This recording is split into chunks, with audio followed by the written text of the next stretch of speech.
A filthy, crusty, and musty kitchen. The air feels stale, heavy with the lingering scent of old grease and alcohol.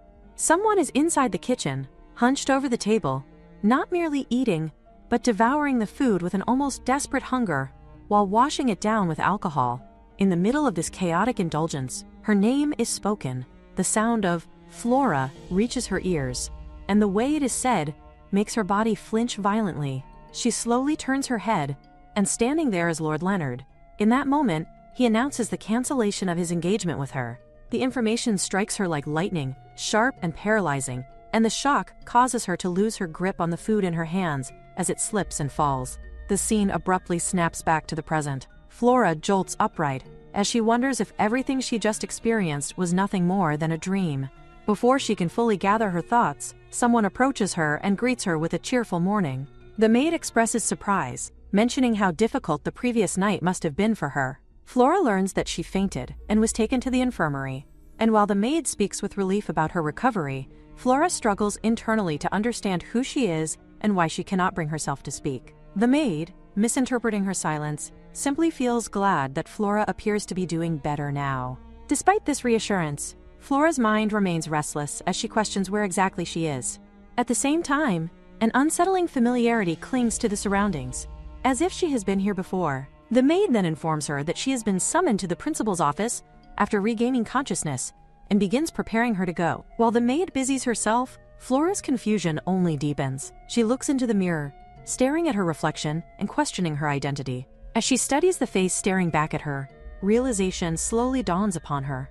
This face belongs to Flora, from Heart Attack Restaurant. She remembers the game clearly, collecting ingredients, developing recipes, running a restaurant, and serving delicious food. It is a cooking-themed autumn game where the player can become beloved by wealthy and noble characters. In this world, Flora is the protagonist who accidentally ends up working at the Royal Academy restaurant. However, the Flora she inhabits now is not the beloved protagonist, but the villainous character who constantly criticizes the protagonist's cooking. This realization leaves her stunned, and she wonders why she is now playing the role of Flora herself. Perhaps it is because their body types feel strangely similar. She reasons that if she is on the protagonist's side, she might still be able to interact with the romanceable characters. The thought calms her slightly as she finally accepts the truth. She has truly ended up inside the world of Heart Attack Restaurant. The sensation is undeniable. Rather than panic, she feels a strange sense of excitement. Being transported into her favorite game feels like a stroke of luck. Even if she has become the villainous character, she believes she should still be able to enjoy life at the Royal Academy. She resolves that she must enjoy it. However, her expectations shatter almost immediately. She is informed that she is being expelled. The principal's decision strikes her like lightning once again, freezing her in place. Her dream of an academy life collapses before it can even begin. In the principal's office, the reason for her expulsion becomes clear. She is accused of consuming all the food in the academy the previous night. Flora can hardly believe it. The horrifying realization settles in that the earlier vision she experienced may not have been a dream at all, but a reflection of what truly happened during the night. As the principal waits for her explanation, Flora realizes that she has nothing to say. The accusation is correct, she knows it, and the truth weighs heavily on her chest. Still, she remains unable to speak. Suddenly, a translucent screen materializes in front of her eyes. Two options appear clearly displayed. One option states that she does not remember much about what happened last night. The second option declares that she is not the culprit. Flora freezes as she stares at the screen, confusion flooding her mind. She does not understand why such options have appeared at all. The system is identical to the one from Heart Attack Cafe. This realization unsettles her deeply. A frightening thought crosses her mind. Does this mean she can only communicate through preset options? With no other choice available to her, she selects the option stating that she does not remember much about what happened last night. The principal immediately dismisses this explanation as unreliable, noting that she was sober. Unfortunately for her, there are multiple witnesses who can testify against her actions, including Leonard himself. Flora realizes she cannot talk her way out of this situation. Not that she is capable of speaking freely to begin with. Her gaze instinctively shifts toward Leonard. He is one of the characters meant to be conquered in Heart Attack Restaurant, Prince Leonard, a figure infamous among players. Due to a traumatic experience in his childhood where he nearly died from poisoning, he harbors a deep hatred for eating itself. Because of this, he has no favorite food at all. He is widely known as the most difficult character to raise favorability with through cooking, and his conquest difficulty is rated at 3 stars, the maximum possible level, rendering his route nearly impregnable. Flora remembers clearly that Leonard's route was far too difficult. The Leonard route was infamous among players, and she herself had given up on it entirely. His disgusted demeanor now feels painfully familiar. He reiterates the decision he made the previous night, his intention to cancel their engagement. Flora's thoughts spiral as she questions whether he is truly her fiancé, and whether it is normal for a fiancé to look at his partner with such visible revulsion. Still, she recalls that Flora and Leonard's breakup is the official route in the game, so this development itself is not abnormal. The real problem lies elsewhere. The principal brings the focus back to the issue of her expulsion. He explains that the chefs at the academy have endured countless criticisms from her over time and have been forced to remake their dishes repeatedly due to her constant complaints. As a result of the events that occurred the previous night, every single chef resigned that very morning. The truth strikes Flora mercilessly. She cannot believe that the original Flora was not only harassing the protagonist, but had been tormenting the other chefs as well. In other words, the Academy restaurant is now forced to shut down entirely because of her actions. Under normal circumstances, expelling her outright would have been the easiest solution. However, the principal insists that the situation itself must be addressed. As a result, a condition is imposed upon her. She is ordered to revive the closed restaurant. If she can successfully do so within 6 months, she will be allowed to return to the academy. This decision is framed as an act of mercy, an opportunity for her to atone for her mistakes. Until then, she will be suspended indefinitely. Reviving the restaurant, an indefinite suspension, and a conditional readmission all echo loudly in her mind. Flora cannot help but wonder if this is some kind of newly implemented mode within Heart Attack Cafe. The difficulty level feels overwhelmingly high, something akin to a demon-level challenge. With that realization, it becomes clear that Flora is now the main character in this stoic mode world. The principal makes it clear that if she wishes to return to the academy, she must revitalize the restaurant. As soon as this condition is established, the translucent screen appears once more before her eyes. 2 options are displayed. The first option indicates that she will drop out of school. The second option states that she will rebuild and revitalize the ruined restaurant. The consequences are immediately apparent to her. If she chooses to drop out now, the game will end, and she will either return to her original world or possibly die. The uncertainty terrifies her. This leaves her with only one viable choice: to revitalize the restaurant. Even so, she doubts herself deeply. She does not believe she can handle the stoic mode strategy of Heart Attack Cafe. She had never played the game for its difficulty.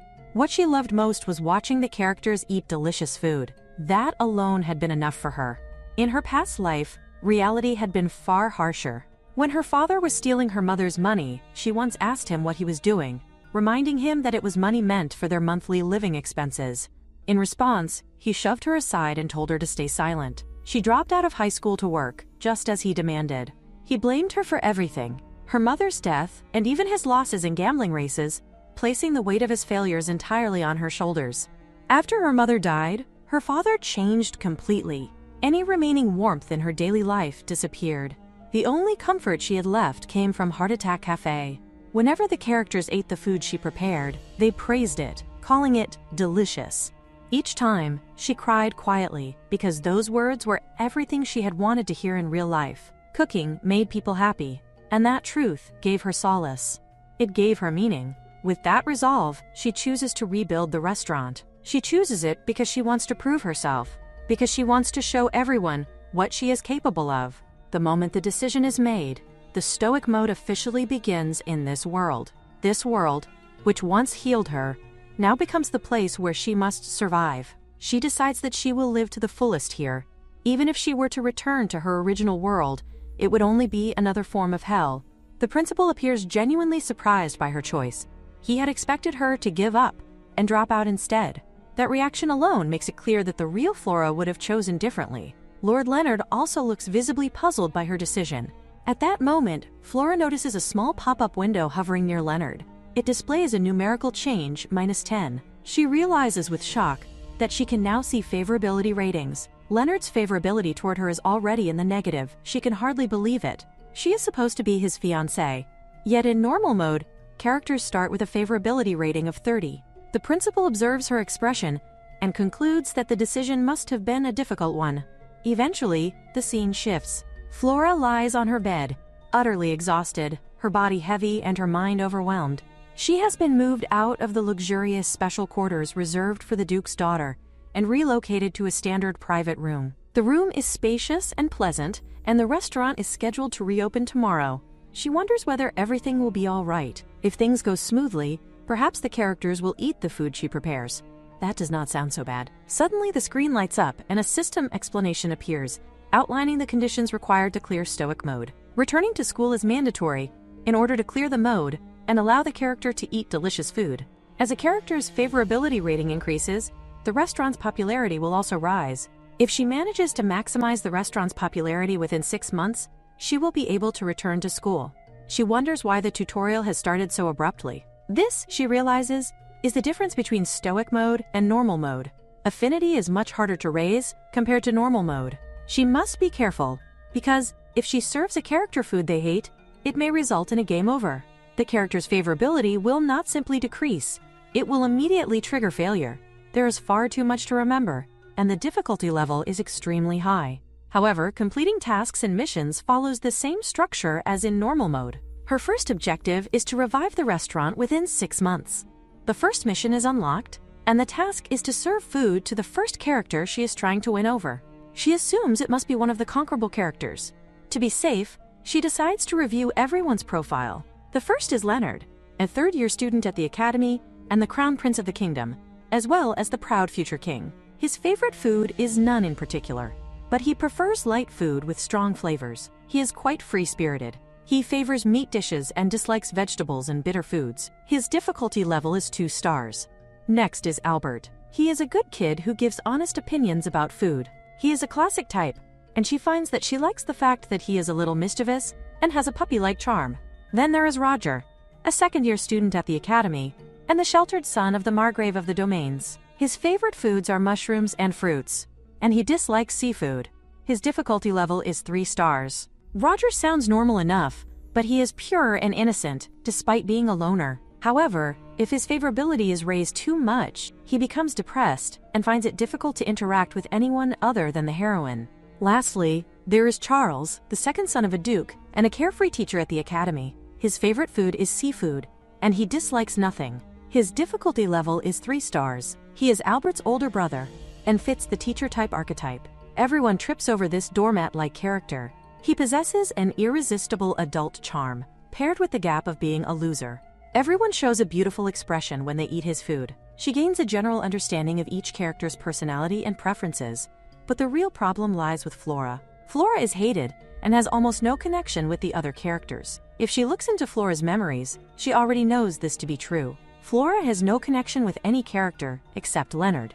In this situation, she wonders how she is supposed to get the others to come to the restaurant. She reflects on how she never missed the cafeteria's daily special on days when it served her favorite dish. If she makes dishes that characters like and builds a strong reputation, perhaps they will become interested in the restaurant, even without any personal connection to Flora. It sounds simple, but she knows she has to try everything now. The scene opens with Flora standing outside, in front of the Violet restaurant. She unlocks the door and steps inside. This is the restaurant where the protagonist used to cook every day. The Violet restaurant itself is in excellent condition. The kitchen equipment and utensils are perfectly maintained. However, the ingredients are lacking. Because of the incident 2 days ago, several suppliers have withdrawn their support. Even so, securing ingredients is the first priority. Fortunately, one advantage of this restaurant is its location. Necessary ingredients can be harvested from the surrounding fields.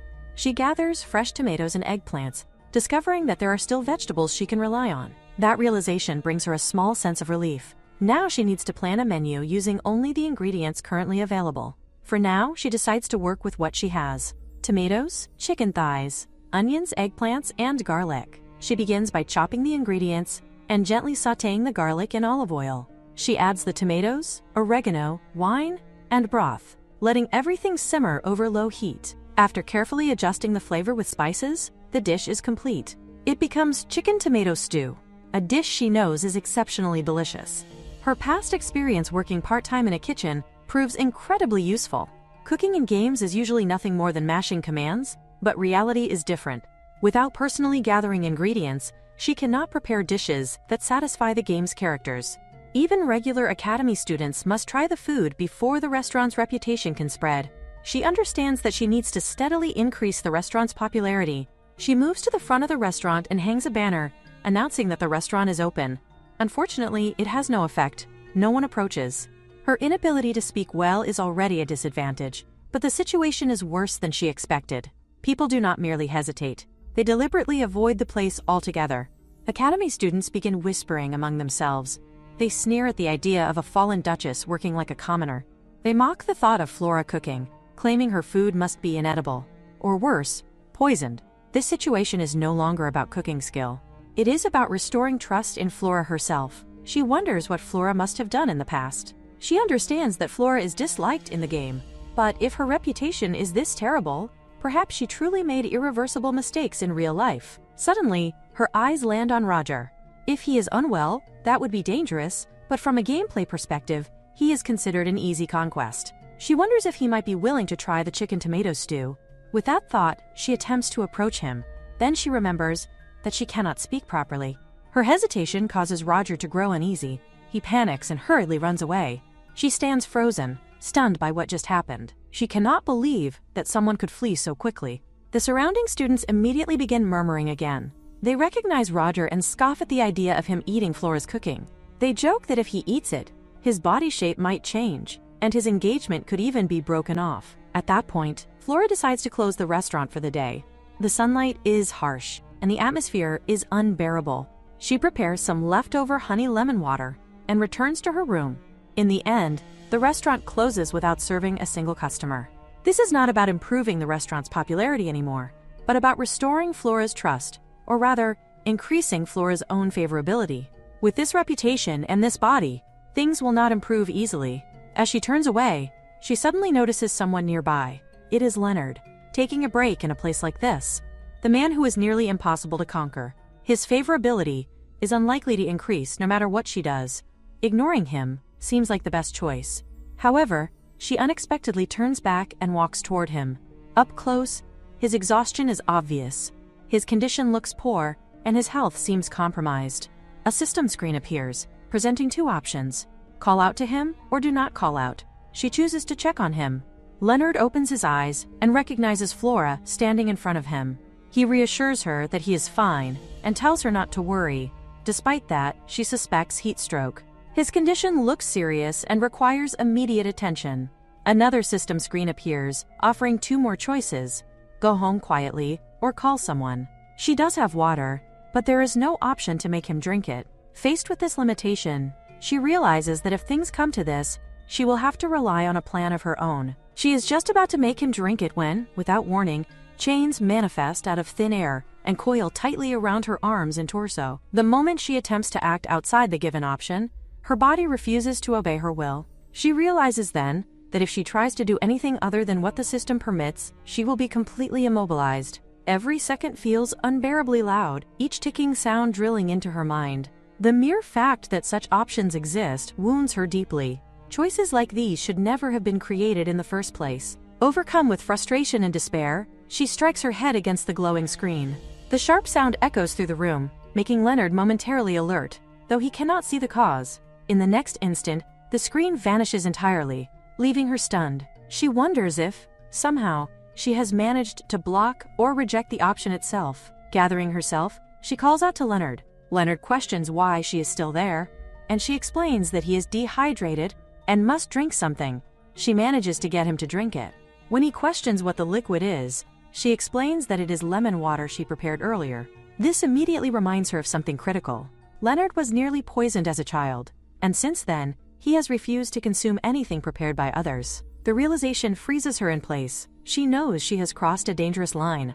Trying to correct her mistake, she decides that if he is wary, she will drink it herself first to prove that it is safe. However, she also worries that he might dislike it if she drinks before him. Before she can fully act on that thought, he takes the bottle from her hands and drinks the lemon water himself. He notes that it contains lemon, and her heart lurches as she remembers another crucial detail. Leonard despises sour flavors. For a brief, terrifying moment, she is convinced this mistake will trigger an irreversible outcome, perhaps even a game over. Yet nothing happens. The system remains silent, and Leonard shows no immediate reaction. She realizes she is safe, at least for now. Leonard rises to his feet and begins to move, but the sight of him makes her cry out internally. He looks dangerously pale. She learns that he has not eaten breakfast, and worry floods her. Leaving him like this feels impossible. He could faint at any moment. She needs to get him to the infirmary, but she knows he would refuse her help outright. Just then, she notices Roger nearby. She rushes toward him, causing him to recoil in terror, as he has before. She apologizes for frightening him, and urgently asks for a favor. She explains that Leonard will not accept assistance from her, no matter what, and she begs Roger to help instead. Roger is startled, confused as to why the responsibility falls on him, but she insists. Even if she wants to help Leonard herself, he will reject her outright. Faced with her desperation, Roger hesitates only briefly before agreeing. With that, he supports Leonard and escorts him to the infirmary. Leonard is sweating heavily, his condition clearly unstable. She knows that rest alone will not be enough. He needs food. Determined, she returns to her restaurant. The fact that he drank her homemade lemon water gives her a fragile sense of hope. Perhaps, under the right circumstances, he might also eat food she prepares. She checks what ingredients she has left: chicken thighs, lettuce, tomatoes, bread, and butter. It is enough. She begins by seasoning the chicken simply with salt and pepper, nothing more, and fries it until it turns a perfect golden brown. She spreads butter onto the bread and carefully assembles the sandwich, cutting the ingredients to size with deliberate precision. There are no additional seasonings, no unnecessary flavors, just something plain and nourishing. When the sandwich is complete, she exhales in quiet relief. She returns to the academy and seeks Leonard out, asking about his condition. He has rested enough, at least for the moment. She explains that even a small amount of food would help and opens the container to show him the sandwich. She makes it clear that it is prepared with the simplest seasoning possible.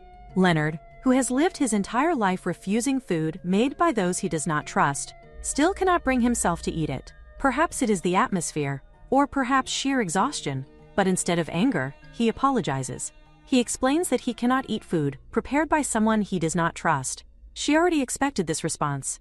Accepting it quietly, she tells herself that she was being presumptuous and attributes it to his fatigue. Then Leonard acknowledges something unexpected. He states that the lemon water she gave him earlier was a lifesaver, and that he appreciated her judgment in that moment. She quickly assures herself that it was nothing, and that there is no need for gratitude. Yet as she thinks this, something changes. A notification appears before her eyes. The favorability rank shifts from -10 to 0. She freezes, taken completely off guard. Not only has the number changed, but the route itself has shifted, from the blue of the friendship path to the unmistakable pink of the romance route. Her mind reels. She had never seen any indication that a romance route even existed here. Leonard asks her whether what he said was truly that surprising. She admits that it was, in fact, a bit of a surprise. She has never had anyone thank her in that way before. It is not exactly gratitude itself that startles her, but the sincerity behind it. She realizes that she has such a terrible personality that everyone seems to hate her. Perhaps that is why he does not want to eat anything made by her. People believe that if they do, they might end up with a body like hers, and have their engagement broken off because of it. The thought makes her grimace inwardly. She cannot believe she is recalling such unpleasant memories at a time like this.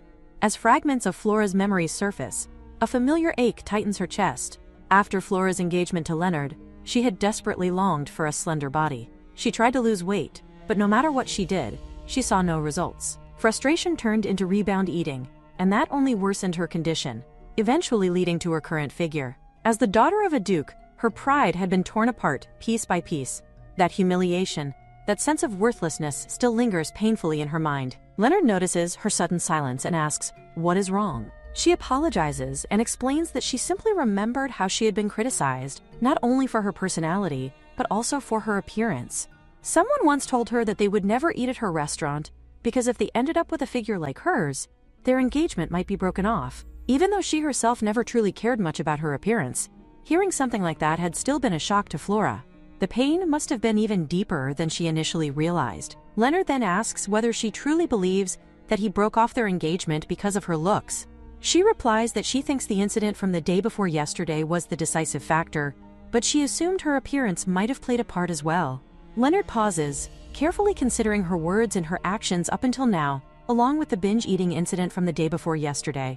He concludes that she is simply not fit to stand beside a king who must bear the weight of the entire nation. Her appearance had played no part whatsoever in his decision to break off their engagement. What mattered was not how she looked, but the words she spoke and the actions she took. There is no reason for her to accept insults about her body as legitimate criticism, nor should she continue hurting herself by believing them.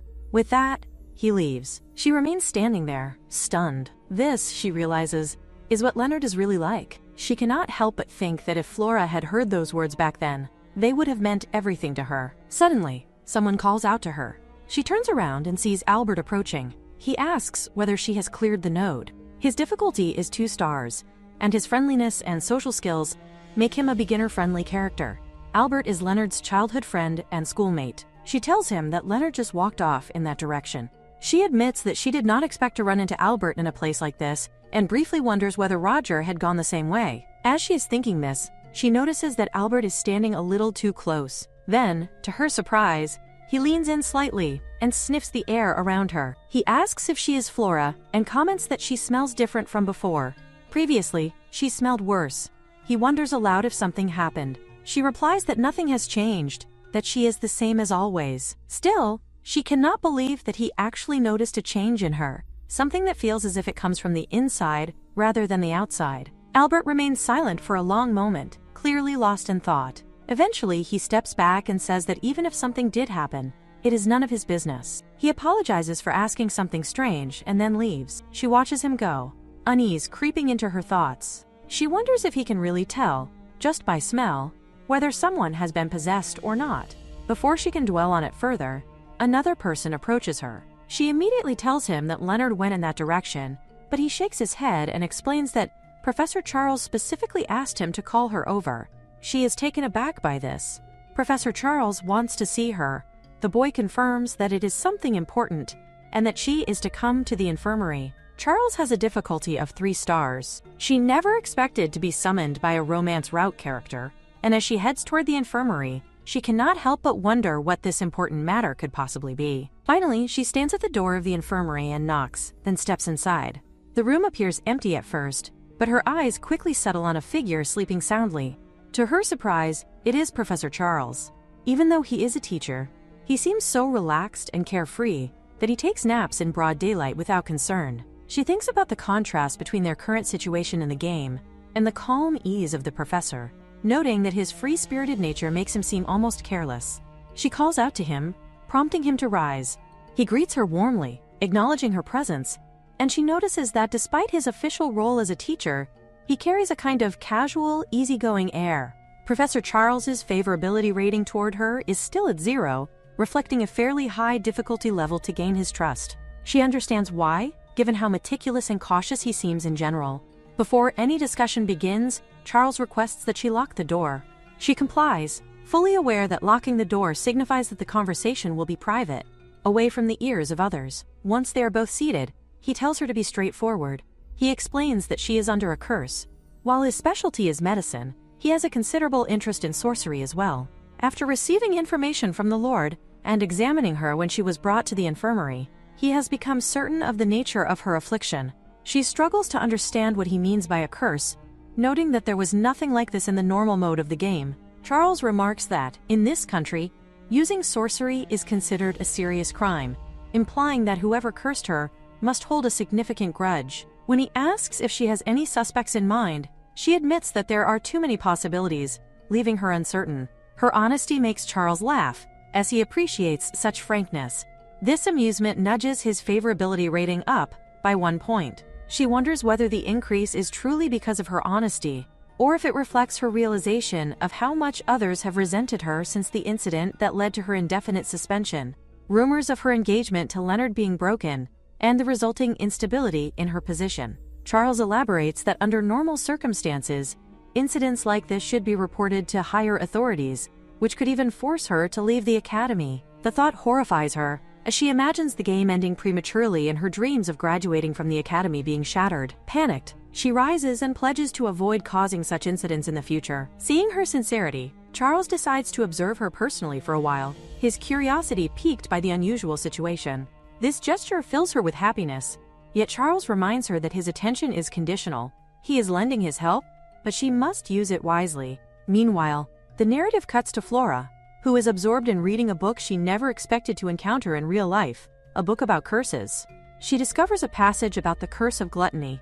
According to the text, those afflicted by this curse uncontrollably gorge themselves on food during nights of the full moon, against their will, and develop a reverse pentagram mark on their abdomen.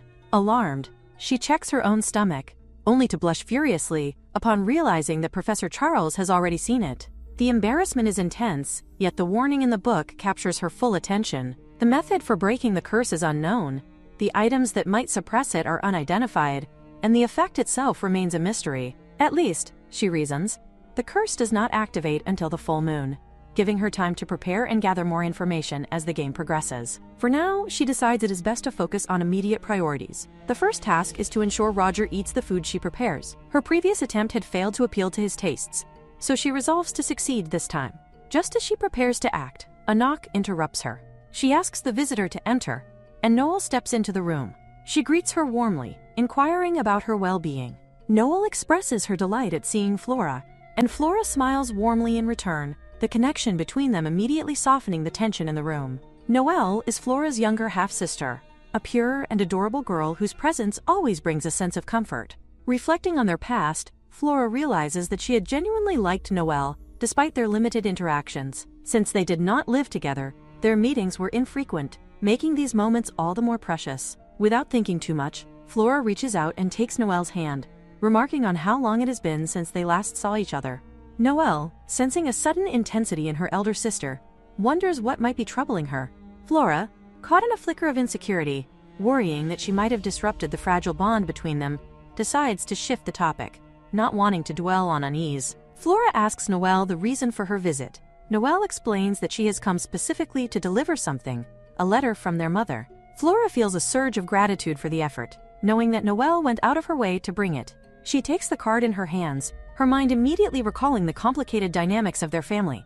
Their stepmother, who adored Noelle, had always treated Flora coldly, harboring open disdain for her stepchild. Every interaction with her stepmother had been fraught with conflict, arguments erupting over even the smallest disagreements. Memories of these past tensions rise unbidden, accompanied by an instinctive unease about receiving a letter from someone who had always opposed her.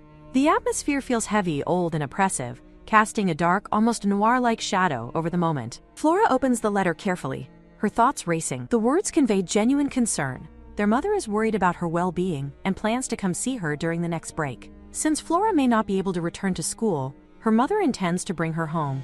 Noelle beams at the news, reassured by the evident care in her mother's message. She reflects inwardly, noting that her older sister, Flora, has a tendency to overextend herself, pushing relentlessly at the restaurant without pause. Flora, meanwhile, is immediately reminded of a pressing mission. She must raise the restaurant's popularity before her mother arrives.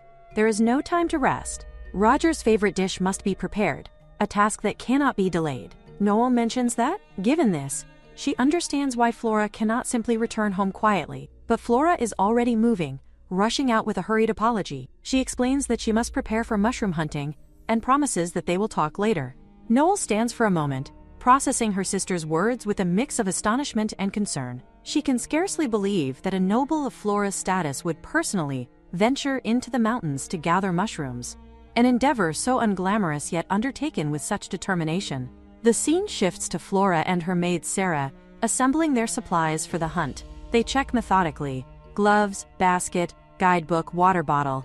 Everything is accounted for. A shared sense of anticipation binds them, and they set off together, eager to find the most delicious mushrooms. Albert, witnessing the two of them depart, smiles warmly, amused by their industrious energy. Flora greets him politely, and he asks what brings her out so early. She replies simply that they are heading into the mountains to gather mushrooms. Albert watches her with quiet amusement, noting the unusual diligence in her actions as she disappears into the morning light. Flora carefully searches for mushrooms, selecting each one with attention and precision. As she picks a particularly promising specimen, she reflects on Sarah, mindful of her maid's stamina. Flora suggests that Sarah rest whenever she feels tired, her concern for her servant's well-being unexpectedly tender. Sarah, momentarily surprised by Flora's consideration, insists that she is not tired and is happy to continue working. Flora, pondering this for a moment, realizes that her maid seems to see her differently than she had before, a quiet acknowledgement of the thoughtfulness hidden beneath Flora's usual resolute exterior. Encouraged by Sarah's resolve, they press on together, gathering a substantial number of mushrooms before finally heading back. Upon their return, Leonard appears in their path. Flora approaches him politely, greeting him with her customary warmth. He glances at the basket in her hands and asks, curious, what they have collected. Leonard watches Flora curiously and asks her a question, wondering if she can answer him. She shakes her head and instead shows him the mushrooms she has gathered. Leonard is momentarily taken aback, his eyes widening slightly at the sight of the earthy ingredients. Flora explains that she intends to prepare a mushroom-based dish at the restaurant, which is why she ventured into the nearby mountains to collect fresh specimens herself. Leonard nods, recalling Albert's earlier mention of the mushroom guidebook, and points to it, his expression mixing amusement and disbelief. He never imagined Flora as the type of person who would go to such lengths for ingredients. A flicker of concern crosses his face as he notices her hands and feet, dirt streaked from the foraging. He asks nervously if she accidentally picked any poisonous mushrooms. Flora quickly assures him that these are all ordinary, edible varieties. Leonard's brow furrows, puzzled by both her diligence and her words. Flora explains earnestly that she has changed. She acknowledges her past mistakes and is determined to correct her behavior, seriously aiming to return to school. Leonard exhales with a hint of skepticism, remarking that anyone could claim to have changed, but it is difficult to fully trust her. Flora understands his doubt, but realizes that lingering suspicion could delay her plans and leave insufficient time to prepare the dish. Thinking quickly, Flora instructs him to check the mushrooms for any poisonous varieties. Leonard complies, leaving Flora and Sarah standing together, tense with worry. When he returns, she asks anxiously how it looks. Leonard examines the mushrooms carefully and confirms that none of them appear poisonous. Relief floods Flora, and she thanks him silently. She is impressed that Leonard can identify dangerous mushrooms without consulting the guidebook. However, Leonard notes that although the mushrooms are safe, they are not suitable for serving to customers. They could be cut and used for practice, but not for the restaurant menu. Flora nods gratefully, appreciating his guidance, and acknowledges that his input has truly helped. Leonard glances at her, still suspicious, despite Albert's earlier observation that Flora seems to have changed. He mutters that he assumes her actions are being constantly monitored and, without another word, turns and leaves. With the question of poisonous mushrooms resolved, Flora exhales, feeling a weight lift from her shoulders. She turns to Sarah and asks if they should begin preparing the mushroom dish. Sarah nods enthusiastically, promising to assist in every way she can. Flora gathers the ingredients: mushrooms, onion, garlic, milk, cream, cheese, and pasta. She outlines the steps clearly in her mind. First, break the mushrooms apart by hand. Then slice the mushrooms and onions thinly. Mince the garlic finely, then sauté the mushrooms, onions, and garlic in butter until fragrant. Add the cream cheese and milk, seasoning carefully with salt and pepper. Finally, mix the sautéed ingredients with the boiled pasta, and sprinkle walnuts on top to finish. After a flurry of precise movements, the mushroom cream pasta is complete, its aroma filling the room. Flora turns to Sarah, asking if she would like to try some. Sarah takes a bite, her eyes lighting up in surprise and delight. She exclaims that it is delicious, perhaps the best dish she has ever tasted. Flora smiles, thinking that praise is slightly exaggerated, but Sarah insists, her enthusiasm unwavering. Sarah assures her that if this dish were served to students, it would surely draw them in. Excited, they decide to list the day's menu as mushroom cream pasta. Yet when Flora glances around, the room is empty, and the clock reads 1 o'clock. Disappointment tugs at her heart, the absence of customers casting a shadow over her efforts. Even so, she refuses to dwell on discouragement. Suddenly, the door opens, and Roger steps inside. He calls out, asking if Flora is still here. Roger is the eldest son of a Margrave, a young man with an artistic temperament. He is introverted by nature, and once he opens his heart to someone, he tends to grow deeply attached. His jealousy runs strong, and if the person he cares about does not pursue him single-mindedly, things are bound to become complicated. Keeping this in mind, she asks him whether he has come here to eat by any chance. Roger admits that he has. He says he was curious about today's menu. She tells him that since they are classmates, there is no need for him to use polite speech with her. At that, Roger visibly trembles. He insists that it would not be appropriate, because their ranks are so different. She reassures him that he does not need to worry about such things and smiles, thinking that this might actually be for the best. She doubts that many more customers will come today anyway, so she asks him if he would like to eat together with her. Roger hesitates and asks if she is truly sure. She answers without hesitation that of course she is. Soon, the pasta is served. Roger digs in and politely thanks her for the meal. The moment he takes his first bite, his eyes widen, then redden. and suddenly he begins to cry. She panics internally, worried that something might be wrong with the food. As he sniffles, however, a notification appears, and his favorability rises to 7. With that, the task is cleared. She feels a surge of relief and happiness, glad that his affection level has risen so sharply.